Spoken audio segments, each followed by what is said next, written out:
Back in my board game days, a friend of mine became frustrated that he wasn't winning often enough among our games group.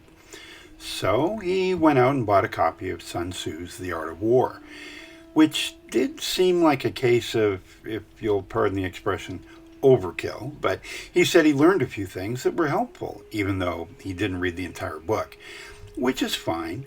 But then I did read the whole book, and I did learn a few things. The question I've been having lately is, did I learn anything from that book that might apply to Civ 7 and its military path? And besides that, how has the military path in the game been working out? So far on this channel, we've looked at the various victory paths, even including a possible diplomacy victory path. You can see the links to those videos in the description down below. But I've saved probably the most popular path for last. The contentious part of this is that it's the path I've least been successful with and am probably the least qualified to talk about, given my SimCity tendencies.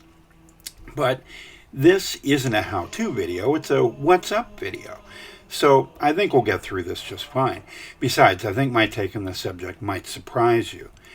First off, while I think the economic path is the most interesting and versatile, the military path is not far behind, and that's for a variety of reasons. First of all, this option is not all about conquering everything in sight. It's about being selective and growing wisely.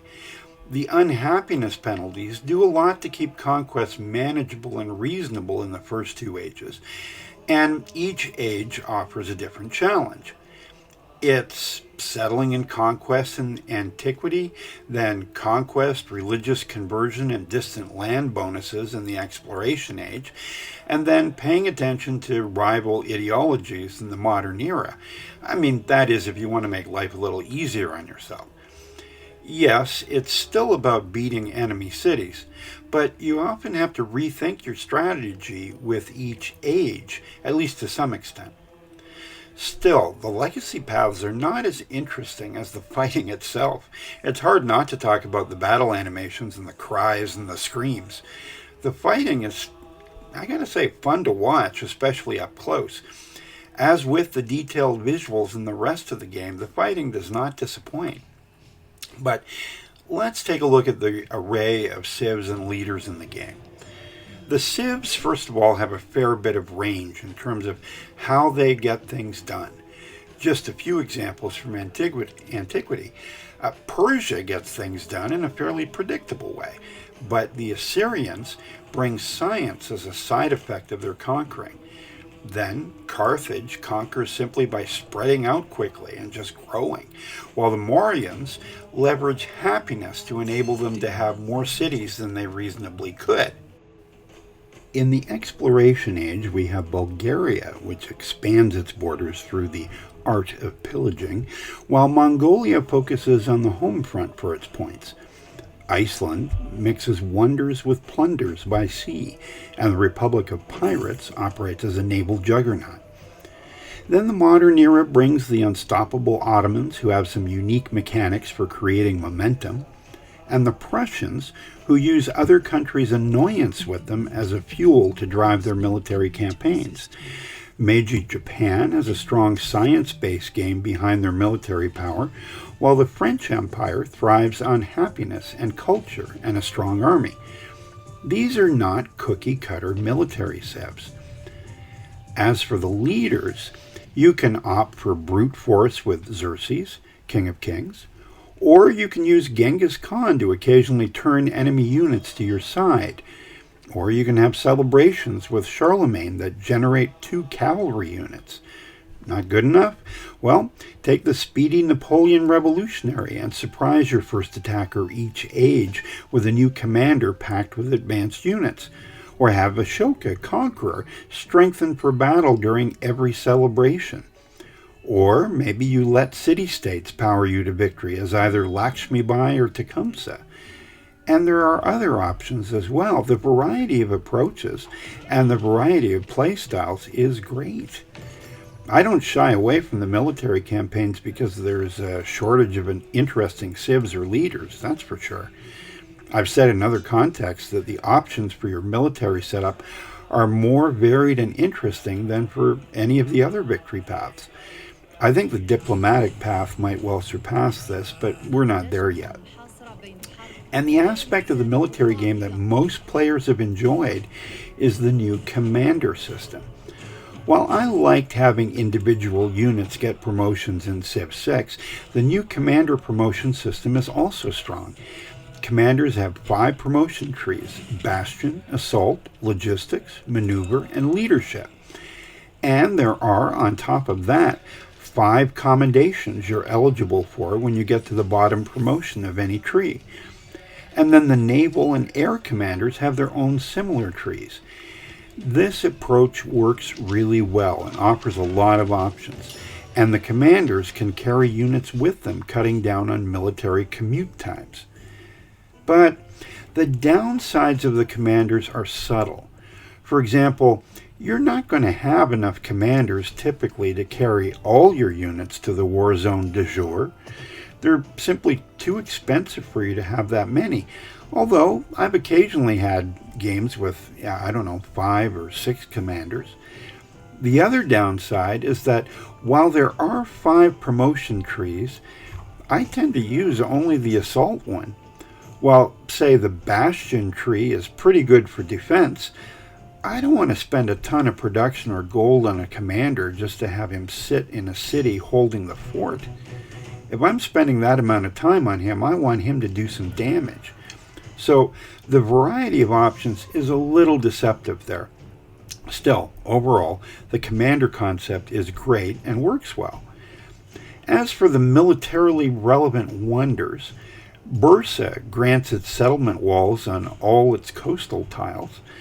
Der Shuruken, meanwhile, acts as a fortified district, and it gives +5 combat strength to all fortified districts in all settlements. Gate of All Nations gives +1 war support on all wars. The Mausoleum at Halicarnassus allows first-time defeated cavalry units to respawn at quarter strength. The Mausoleum of Theodorich gives +1 military attribute point. Terracotta Army grants a free commander and 25% commander experience. El Escorial gives a +1 settlement limit.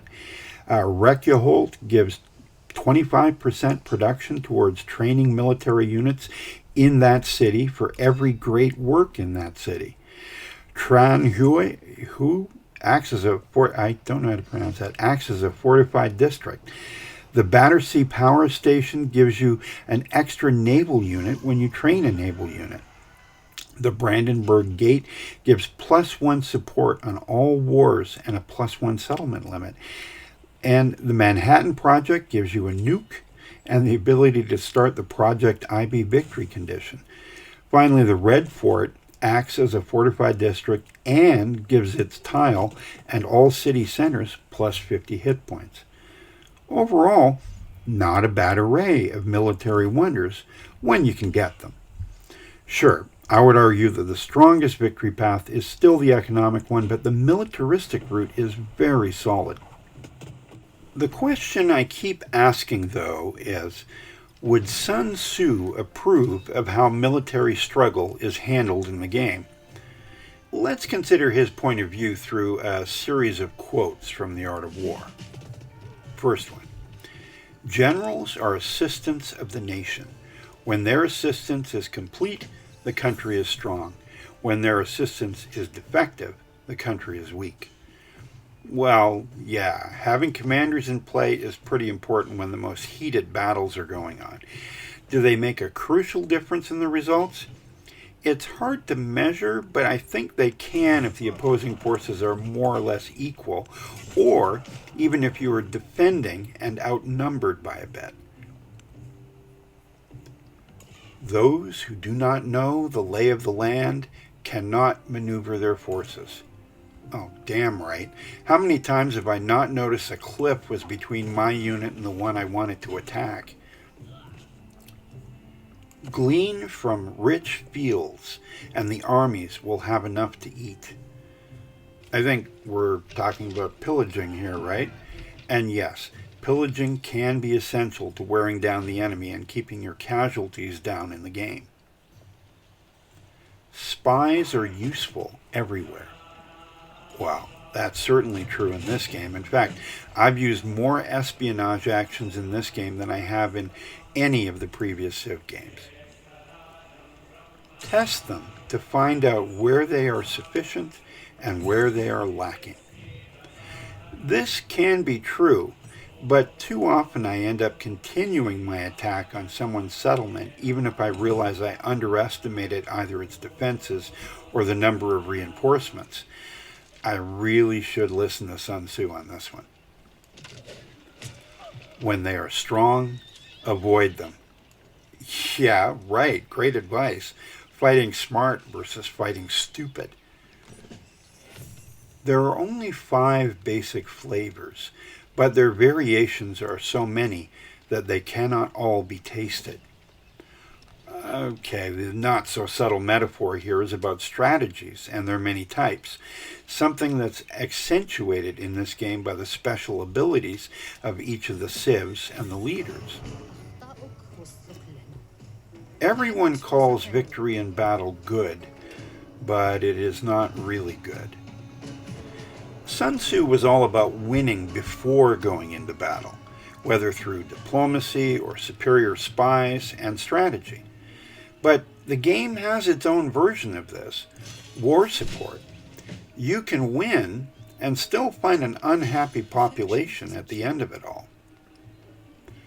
When you want to fight, do not face an enemy near water. Here, the gist is that you don't want to get backed into a river, for example, but in the game, water slows you down. Ships sneak up on units outside your city. But if you use water right, it can work for you instead. Defense is for times of insufficiency. Amen. I more often end up on the defending side simply because I don't keep my unit numbers up and never see an opportune time to attack.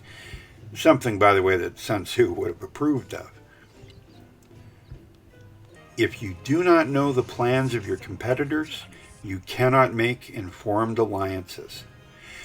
And yeah, it really helps to know who is fighting who is friendly with someone, and so on. You can end up allied with someone who's at war with 2 other leaders, for example, unless you look closer. Or you can end up attacking somebody who has a lot of friends. That might be even worse. You get the idea, though. Sure, I cherry-pick quotes that seem to apply, but there's still significant evidence that the game somewhat lines up with the advice from The Art of War. I, of course, live by one of the more overlooked passages in the book. Those who render others' armies helpless without fighting are the best of all. The sad fact is, I know this book pretty well, and it hasn't translated into superior gaming skills. War and games are different things, but I can appreciate when games make war fun, and I think Civ 7 does that, so that makes up for anything.